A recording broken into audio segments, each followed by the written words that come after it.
thank you for taking the time and having the interest to receive a high-level overview of what's going on in the city. I think this will take about 15 to 20 minutes, and then we'll open it up for conversation and questions, hopefully. The end in mind here is to give you an update on the current position of the cities in a number of different areas, and then to give an outline of what's on my mind for priorities for this next year that we'll be trying to accomplish. So the discussion outline is a little bit about San Marino first, and then we'll have a few slides on what I view to be some of the bigger issues, a quick financial update, and then what our 2021 priorities are. And then at the very end, either a challenge or an invitation. I consider it to be an invitation for some of you to consider. So just quick facts about San Marino, the home of the Huntington Library. We're about 3.8 square miles, have about 120 miles of streets, alleys, and sidewalks, 4,300 homes, 13,000 residents. 600 businesses are registered in San Marino, and we have about 150 storefronts. Little over 100 full-time employees, dedicated fire and police department. You know, we take care of a fleet of 65 vehicles, and our operating budget this current year is a $27 million budget. So it's kind of a $27 million business, isn't it? When you look at the number of people and the vehicles and the things that we take care of. And in addition to the operating budget of $27 million this year, we have a capital improvement budget of $10 million that we'll be talking about. But some of the bigger issues that I think are facing the city are on this page right now. It's COVID, it's safety, it's capital improvements, it's engaging with the community, which Marcelo was talking about, the upcoming town hall meetings, a little bit about trees and the look of our neighborhoods, about economic development and helping the businesses in town flourish, talking about some of our unwelcome guests that we have from time to time, the different pressures that we are facing and will continue to face in the future, both legislative, but then also the pension, which is financial. And then we'll end up with a recap on the financial position of the company. I said company, of the city. All right, first, COVID. We have had about 250 cases so far in San Marino. And unlike Pasadena or Long Beach that has their own public health department, we must follow the lead of the county and the lead by the state. So we can be narrower than them in making decisions, but we can't be any greater or more expansive. But you've noticed over the months we have had as a goal to keep Lacey Park as open as possible. And I understand with some of the local residents that there's more parking on the street than you're used to at Lacey Park. But I think this is let's extend a hand to our neighbors and to all enjoy that resource that we have.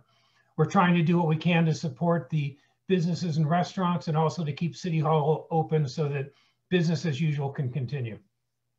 And then really a shout out as well to the recreation personnel, because they pivoted instantly and manned a hotline, and we're making proactive calls out to the community and offering to run errands, do shopping, pick up medicines for those residents that either were not able to or not comfortable to go on out. So a shout out to recreation. Quick overview of police. We have 27 sworn officers. And this stat just blew my mind. We get close to 25,000 calls for service in the year. And a call for service is either a phone call, a 911, someone walking in, an engagement with the community, or being asked to support other law enforcement departments. The result of their work this past year, is that residential burglaries were down 17%. Unfortunately, larcenies were up 26%. And the word from the chief is lock your cars and keep things out of sight, because that's perhaps the number one reason for theft. To be proactive, the chief justified and we supported installing 22 solar powered cameras in the area, which has resulted in 12 arrests so far, and will continue to provide valuable information as that program moves forward. And sometime, hopefully in the first quarter, you'll start to see some motorcycle patrolmen on the streets to help enforce traffic rules. On the fire side, our firefighters are also licensed paramedics, which is a standard above many many departments in the area. And I want to thank Chief Rueda and his team for actually leading the city's COVID-19 efforts. During the past year, they responded to about 5 calls a day. Just think about that, 5 calls a day. You see the stats are on the slide. About half of the responses were in the city and about half were outside, because as I think you know, we have kind of an accordion system here where we support neighboring cities and neighboring cities also support us. We put into service a new fire truck for $700,000 this last year and have justified and ordered a new ambulance, which should also be joining the fleet hopefully in the near future. And then finally, to show off the fleet and keep them safe, we have new see-through doors for the fire station. The capital improvement program, I think, is a big home run for the city this last couple of years. In 2018, we created a capital improvement fund to provide the resources to execute on our capital improvement program. And we initially seeded that with 14 million, because one of the reasons I ran for council is didn't think the city was staying on top of its deferred maintenance, and we'll go through some of those issues right now. The streets, I was told that if we stayed on top of the streets, it would be about $800,000 a year to keep them in fine condition. But because they deteriorated, we're probably looking at a $45 to $50 million challenge over the next few years to get them back up to snuff. Last year, Public Works orchestrated the completion of 56 street segments. We hope to do the same this next year. And if you like to do the math, those 56 street segments equals about 32 football fields. We did 1.4 miles of new sidewalks, rebuilt the Lacey Park Rose Arbor, which was taken down because it was not maintained and was allowed to deteriorate, and also are in the process of completing the restrooms. And for a shout out for Michael Throwen in the Public Works Department, all of those projects were done under budget, with the exception of the Lacey Park, was done on time. And the Lacey Park was not due to anything Michael Throwen's group did. It's kind of one of the casualties you get every once in a while when you pick the lowest bidder in a public project, because the lowest bidder did not survive. So he had to pick up the ball and find someone else to complete that project for us. Now, one project I'm pretty excited about is the renovation of the San Marino Center, which is walking its way through the process right now. So I wanted to take a couple of minutes and give you an overview of what that looks like. Because the San Marino Center was built in the 50s and has really zero maintenance around what its looks are and its functionality. So the proposal, based on the guidance of a great task force of citizens, is to make the San Marino Center exterior look like the library. So you can see in the north elevation how it would look from Huntington Drive that like it belongs with the library.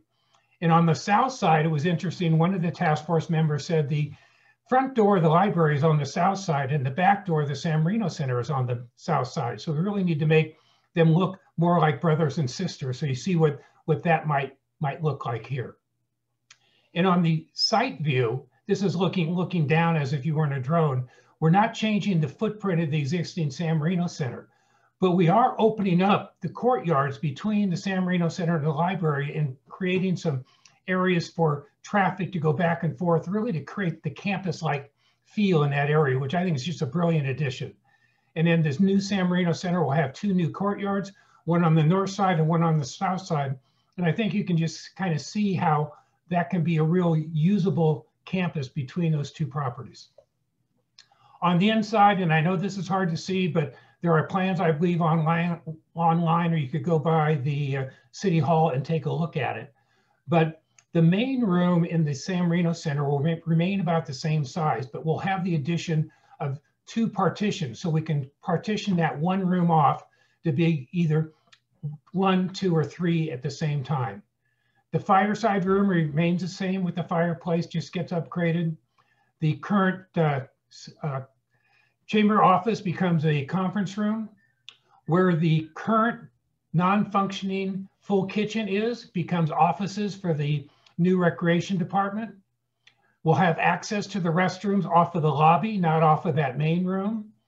We're going to be creating a new catering kitchen on the south side, and that catering is not a full kitchen. It's a catering kitchen with the belief that most groups these days invite a caterer to bring the food in. So it'll be food warming and cleanup, but not food preparation.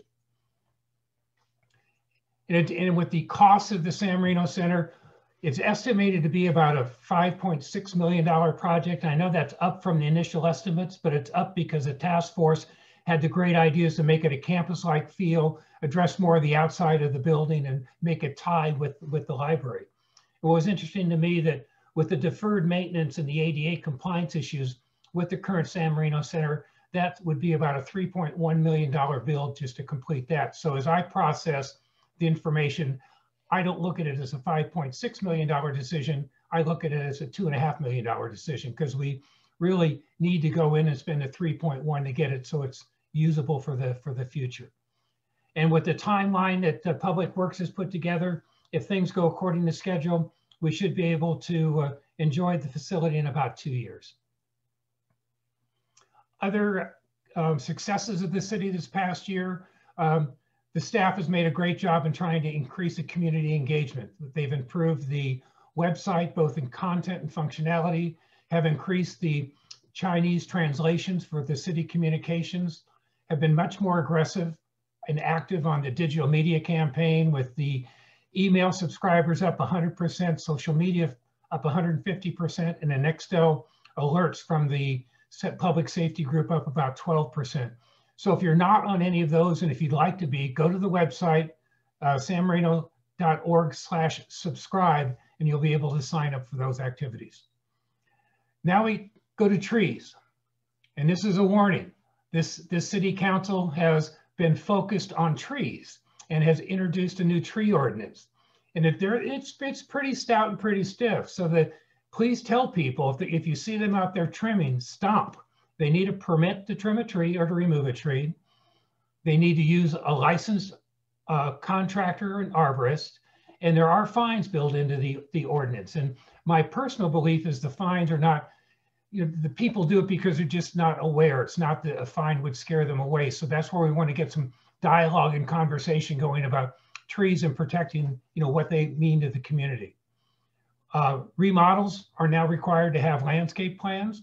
At a time during this year, we had financial incentives for residents to plant oaks and other historic trees. So if you're thinking about adding trees, reach out to City Hall to see if there is, an incentive there for you. And these are just the number of trees that we've had to remove this year and planted. So we're kind of net up 41 trees for the year. Historic preservation has also gotten higher and higher on the radar screen, and there's an increasing interest for people to preserve the look of traditional San Marino, and it's putting more and more pressure on Planning Commission and Design Review. So to try to get ahead of that, the city has completed a survey of all San Marino homes and created a list of those that potentially could be designated as historic resources. So the question is, what does that mean to you? What does it mean to me? Because our house is on the list as a potential resource, but the city cannot force your home to be designated historic unless you apply for and want it to become historic. So the heads up to you would be to, if you're interested, look at that list, see if your home is on it, and start asking the questions to see what the positives and the negatives would be for that designation for you. Another thing we've been working on that Aldo Cervantes has been leading the charge is an economic development program to try to support our local businesses and to help them thrive, and so that we can attract more businesses so we get rid of some of the empty shop fronts in town. You saw that we had about 150 storefronts. Part of that program so far has been a facade improvement program where we had financial grants up to $10,000 of cost match to help business owners upgrade the look of their home or the look of their business. We're in the middle of developing a Shop San Marino and Dine San Marino campaign that will have social media support behind it. And we're looking at ways to upgrade the look of both the Mission District and along Huntington Drive so that it's more attractive, it becomes more walkable. With the net here is we're really just trying to build on the San Marino brand for the benefit of those people that have stuck their neck out and taken the risk to create a business in town. Other department highlights, again, I mentioned before that Recreation has done a great job of pivoting its program and also reaching out proactively to residents that might need help to get their food and their supplies during the COVID crackdowns. The library completed the chipping of all the books for automatic inventory that should lead to self-checkout. Their passport business is open, and they also pivoted to allow curbside pickup and drop off of books. And then the HR staff led the negotiations with our 3 labor unions plus the management, which should take us for the next 3 years. So thank you for that effort. The feathered and furry friends that we get calls from time to time. You know, we can invite peafowl to a new vacation home in Ventura County. So we have a program to trap and relocate certain numbers of them at certain times of the year. But unfortunately, we don't have that flexibility with the Fourfooted Friends that we see on the streets from time to time. And if we ever do have an opportunity to address that, be assured that we will. And we're keeping our eye on top of the peafowl to do as much as we can and that's reasonable. Pressures from the outside, two big things are always on the radar screen. One is around additional housing and low income housing that the developers would really like to go through. And fortunately, so far, the ADU provision that the state has allowed San Marino to have has met our fair share of the additional low income housing for now. But keep your eyes on that. And if you can, advocate with, your contacts in Sacramento, I would encourage you to do so. And then the other one we always continue to monitor is what's going to happen with traffic and Metro going back and forth on Huntington. Unfunded pension liabilities this last year went up about 10%, 9%, or it's sitting at about 30.6 million right now. But that's a soft number. That's an estimated number, and that's not what the real number is that nobody really knows, because it all depends on how CalPERS performs over the years. And so far, CalPERS has done a pretty good job of overpromising and under-delivering, and it would be nice if they would turn that around. And then also the OPED, which means other post-employment benefits, also increased about 10% last year. So what does that do to the city, and what does that do for our financial pressures? Well, I mentioned before that our total budget this year is 37.4 million, 27.2 is operating, 10.2 is capital. Be assured that last year's budget to actual was less than 1% variance. So that's a shout out to Paul and Mark and the finance staff and their improved budgeting process. And also know that there are 2 council liaisons that work monthly with the finance director on the budgeting process and digging into the weeds to make sure that we're staying on track. This year, we're hoping to have planning on an operating surplus of 3.4 million. So that means we're continuing to build to the reserve slightly, and we maintain a steady balance. The total reserve at year end was 37.8 million, up from 35.3 million the year before. And again, look at that $37 million reserve compared to the $27 million operating budget, and feel comfortable with the cushion that's there. For the second year in a row, we had a 100% clean audit, where if you look back 4 or 5 years ago, there were multiple discrepancies in the audit. So finance staff has done a great job of cleaning that up, to the point where last year the California Society of Municipal Finance Officers awarded the city with an Excellence Award for the operating budget for last year. So the net, in my mind, is financially, the city's in really good shape. So as we look at that as a foundation, I have for the priorities for this next year to continue to make public safety a priority, to continue to upgrade and focus on our infrastructure, so that's streets, sidewalks, sewers, and then also to obtain final approval from the council to renovate the San Marino Center. I really want us to address what is the best long-term solution for the property that Stoneman is on right now. And I know that's going to be a tough one to tackle, but I think with the success of the task force with the San Marino Center, we can put together a similar group and come up with some great solutions that we can all agree make sense going forward. I want to work with staff to create an operating dashboard so it's easier to see the activities of the city and what they're doing, so we all know how our money is being spent and the benefits we're getting for it. I'm always going to be looking for more operating efficiencies. And then finally, I think our meetings can be much more efficient and shorter, so that those of you in the public that are interested, you know, you don't have to get a no-dose Red Bull and a pillow to go to a city council meeting. You can actually, you know, sit through a productive discussion. And we've also going to be reorganizing the agenda so that the more important topics are addressed earlier in the meeting. And finally is my invitation to you.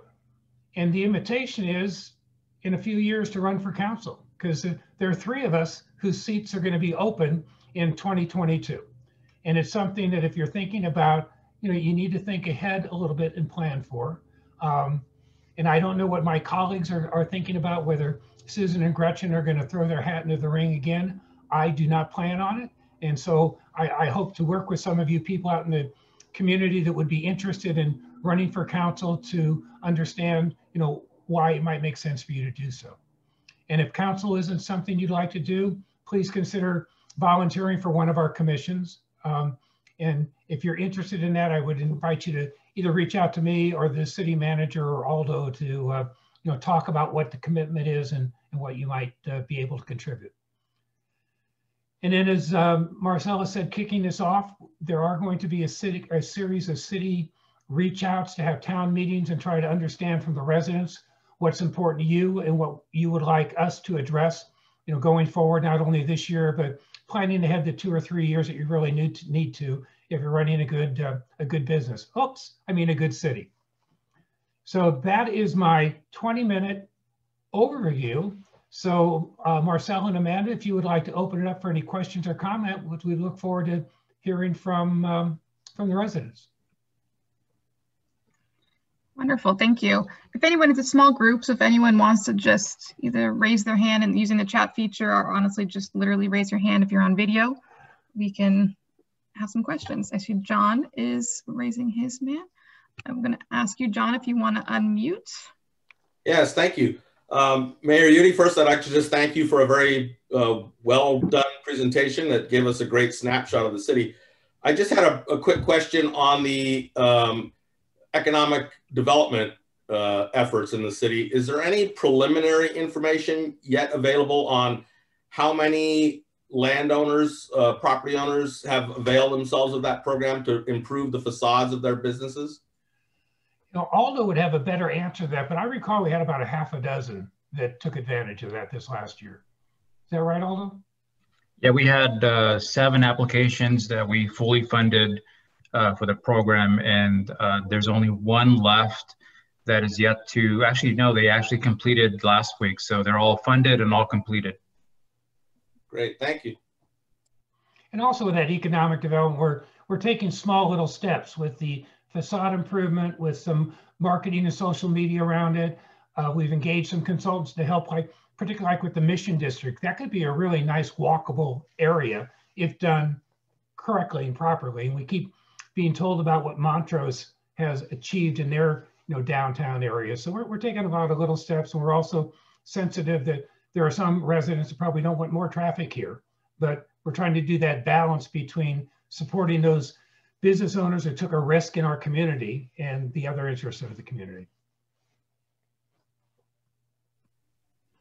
Wonderful. Do we have any other questions?